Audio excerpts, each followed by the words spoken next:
Hello and welcome to the next Lukozer retro game review video. The 400th retro game review video. I know I say this every time I reach like a whatever 100th video, but in the case of this, I never thought I would be doing a bloody 400th video.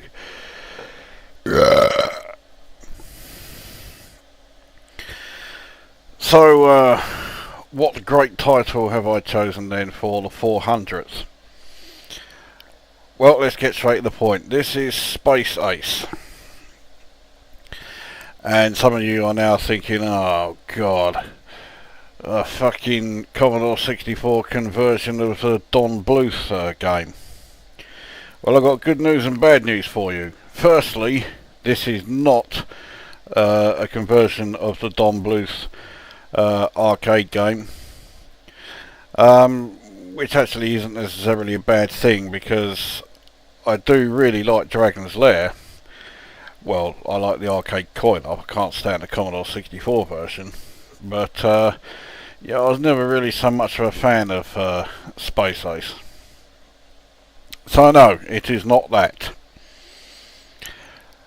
But don't breathe a sigh of relief just yet, because this is something far, far more horrific.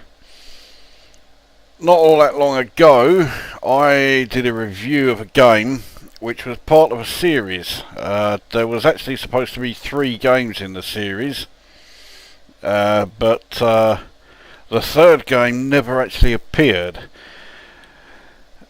At first you may be wondering why. Well, when you find out what the first 2 games of that series are, it will explain everything. Now, the game I've already covered from that series was the second game in it. This, Space Ace, is the first. What was the second? Well, the subtitle, actually not the subtitle, the main title, consisted of the Tournament of Death, because yes, this is the return of Lee Enfield.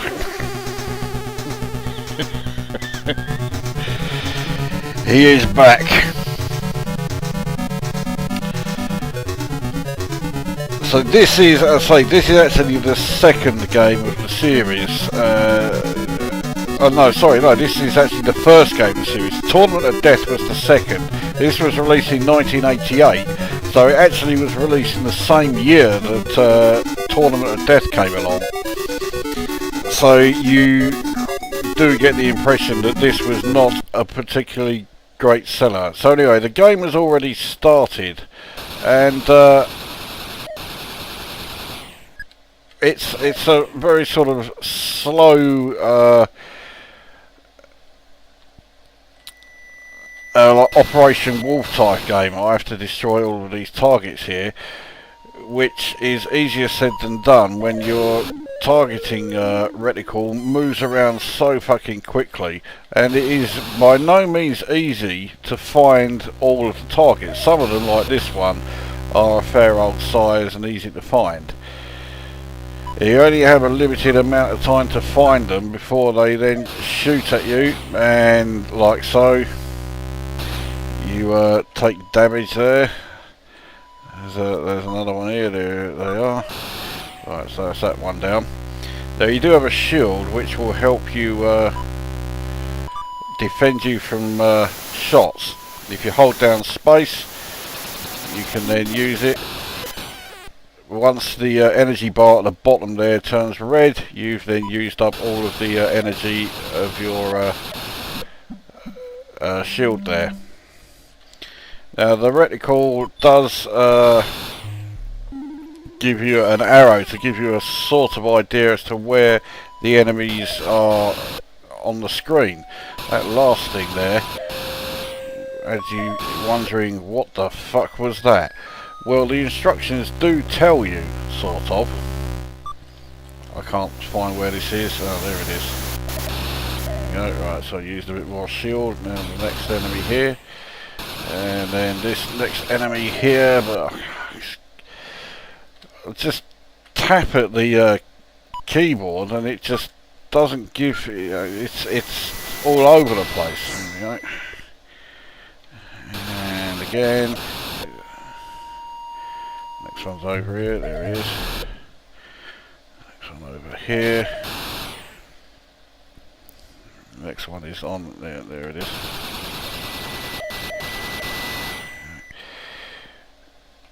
And as you can see, there isn't a tremendous amount of variety in the gameplay.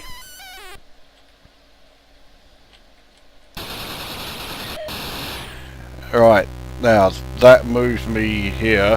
I now have to try and destroy these fucking meteor things coming along here. So you have to hit them a certain amount of times. And I always fail. They hit me and that's game over.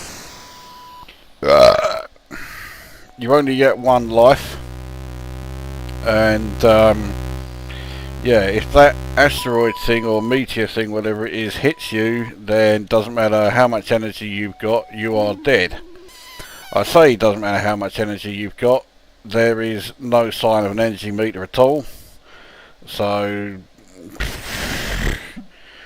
in fact, it might be that you do get lives, and you get like 3 lives or something. So each time I was shot, and you know, the border went red and the screen shook, that was me losing a life.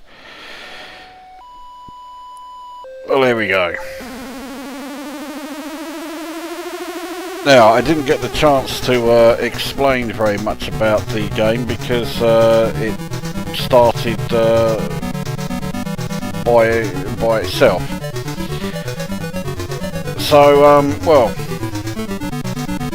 yes, this was released in 1988 by Infogrames. As I say, it is part of the Lee Enfield trilogy,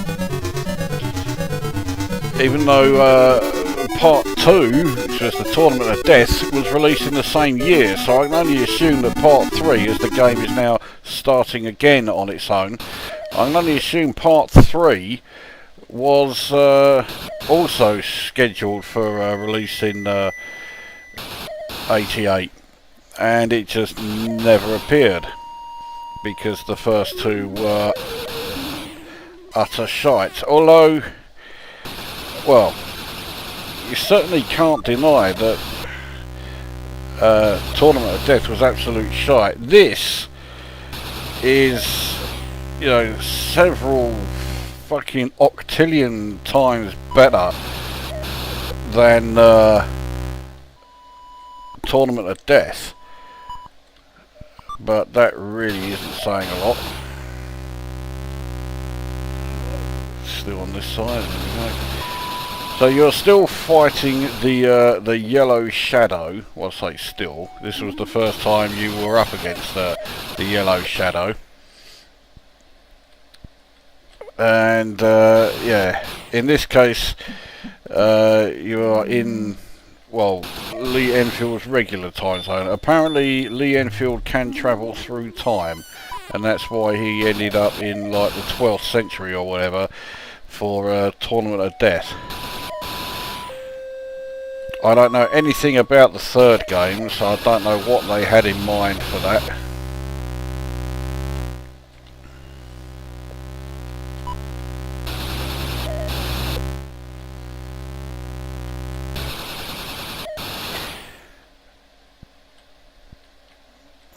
There.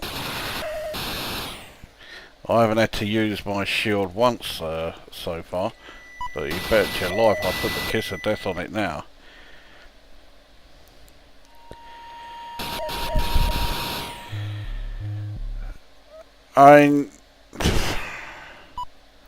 Alright, let's get the obvious say out of the way. This is infinitely better than Tournament of Death. No fucking doubt about that. But it's still a fucking boring game. It wouldn't let me use the fucking shield there. So fuck knows how you meant to get past that meteor thing. I keep getting up to that stage and then just getting killed straight away.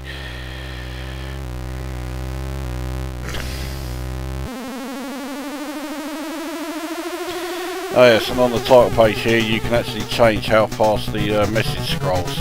Isn't that great? Alright, so one last go. Now let's get the review underway. Graphics. The graphics are shit.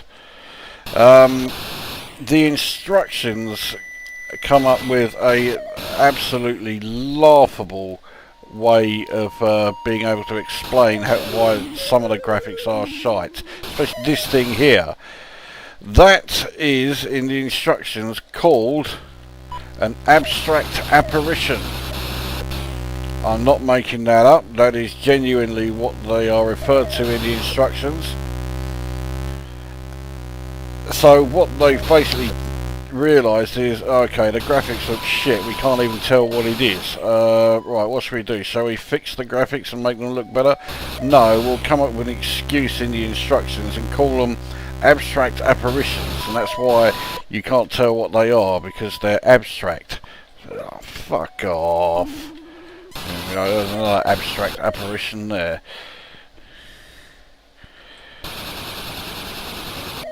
So yeah, you got an idea of how good a job the programmers were doing of making of this, from the fact that rather than actually try to fix the graphics, they just thought it would be better to come up with an excuse for why they look like shit and put that in the instructions.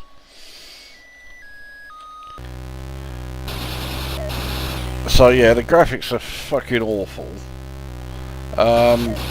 But they are significantly better than the graphics in Tournament of Death. Audio is, well, a lot of the time there isn't any audio, it's complete silence. Yeah, fucking, it's one life lost. Well, I think it's a life lost anyway. Anyway, yeah, so audio, a lot of the time it's completely silent. What sound effects there are very basic. Here we go again with the fucking... I mean, I assume you have to hit this thing a certain number of times, but of course, with this fucking shitty crosshair, I just can't fucking manoeuvre it. But yeah, the audio... The sound effects are irritating, especially throughout the game. The only regular sound effect is your, you know, the shot from your gun, which is fucking extremely generic, especially for a game that was written in 1988. And then there is, well, the title page music is, again, it's a million times better than the music in Tournament of Death, but again, that's saying nothing at all. So, one last go. See any more abstract apparitions I can take out, eh? So, yeah, onto the gameplay then. The gameplay is, I mean, imagine a sort of sniper's version of Operation Wolf, but played at a sort of pace that is just crawling along. I can't see the enemy. There it is. There we go. And because it is played so slowly, you've got a lot more chance of actually destroying the target, made even more, you know, ridiculously easy by the fact that you've got this shield that lasts a ridiculous amount of time.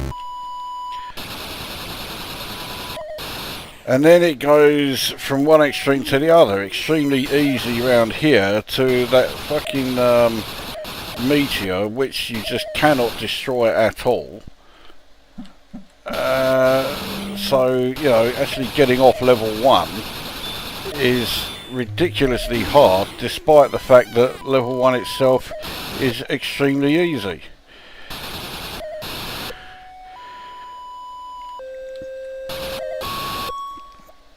So how do I rate it then? Well, like I say, it's several octillion times better than the Tournament of Death. but I mean, you know, there is the very embodiment of damning with faint praise.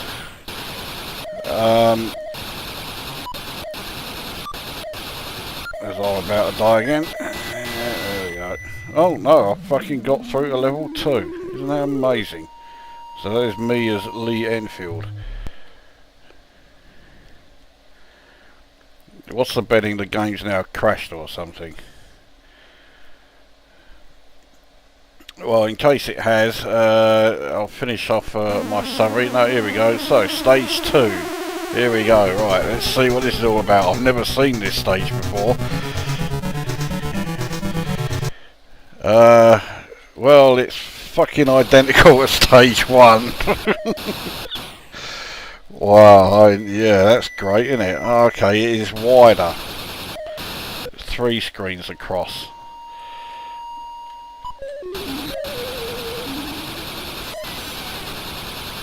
How many times did I have to... Because I just cannot get this fucking shitty sights to go over the target.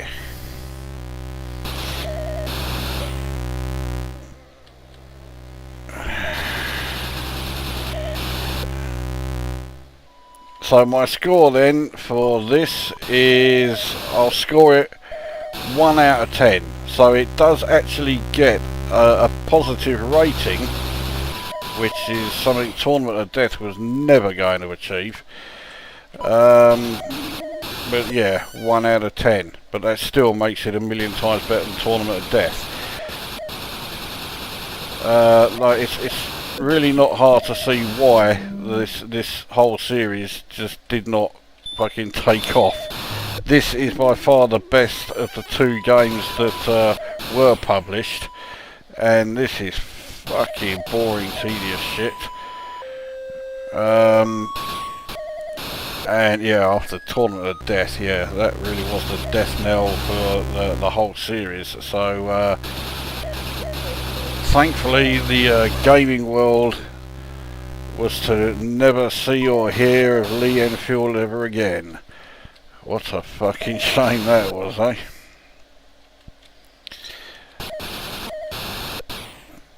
I'll finish this go, but so very slow-paced sniper's version of Operation Wolf is the best way of describing it, with shitty graphics. Oh, sorry, no, I mean with abstract apparitions.